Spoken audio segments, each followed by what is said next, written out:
அஸ்ஸலாமு அலைக்கும். நெய்ச்சோறும், உருளைக்கிழங்கு பாயாவும் எப்படி செய்யணும்னு பார்க்கலாமா? இது ரொம்ப சிம்பிளா இருக்கும், டேஸ்ட்டா இருக்கும். குக்கரில் தேங்காய் எண்ணெயும் நெய்யும் ஊற்றிக்கோங்க.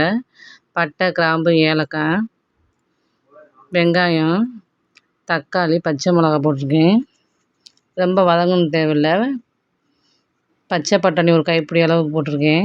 இஞ்சி பூண்டு பேஸ்ட்டு, தேவையான அளவு உப்பு போட்டுவிட்டு தண்ணி ஊற்றிக்கோங்க. தண்ணி நல்லா கொதிச்சதும் நான் அரிசி போட்டு குக்கரை போட்டு ஒரு 2 விசில் வச்சுக்கிட்டேன். இங்கிட்ட வந்து தேங்காய், சோம்பு, கசகசா, பட்டை, கிராம்பு, ஏலக்காய், பச்சை மிளகாய் எல்லாம் சேர்த்து அரைச்சிட்டு குக்கரில் சோம்பு, வெங்காயம், பட்டை, கிராம்பு, ஏலக்காய், தக்காளி போட்டுக்கோங்க. பச்சை மிளகா, முருங்கைக்காய் போட்டிருக்கேன்.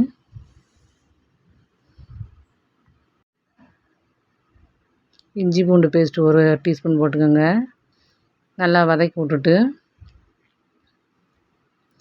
உருளைக்கிழங்கு நான் ஏற்கனவே வேக வச்சுருக்கேன், அதையும் போட்டிருக்கிறேன். அந்த அரைச்ச பேஸ்ட் அதில் போட்டுக்கோங்க. கொஞ்சோண்டு மஞ்சத்தூள்,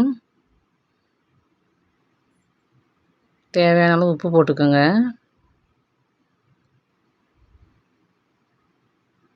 நல்லா மிக்ஸ் பண்ணி விட்டு உங்களுக்கு தேவைக்கேற்ப தண்ணி ஊற்றிக்கோங்க. ஊற்றி ஒரு விசில் மட்டும் வச்சா போதும். இங்கிட்டு முட்டை வேக வச்சுருக்கேன், மசாலா மாதிரி ஃப்ரை பண்ணுறதுக்கு. அதை நல்லா கட் பண்ணி வச்சுட்டு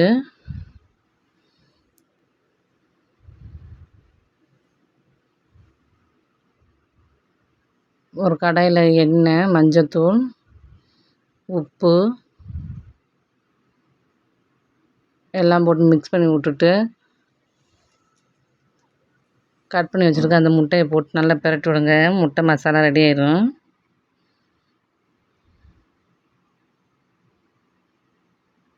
லாஸ்ட்டாக மிளகுத்தூள் சேர்த்துக்கோங்க. நான் 1 டீஸ்பூன் சேர்த்துருக்கேன்.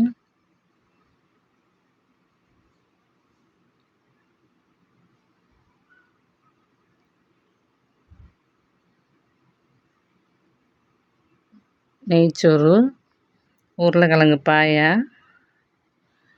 முட்டை ஃப்ரை, இது மாதிரி ஒரு முறை செஞ்சு பாருங்கள், நல்லாயிருக்கும். அஸ்ஸலாமு அலைக்கும்.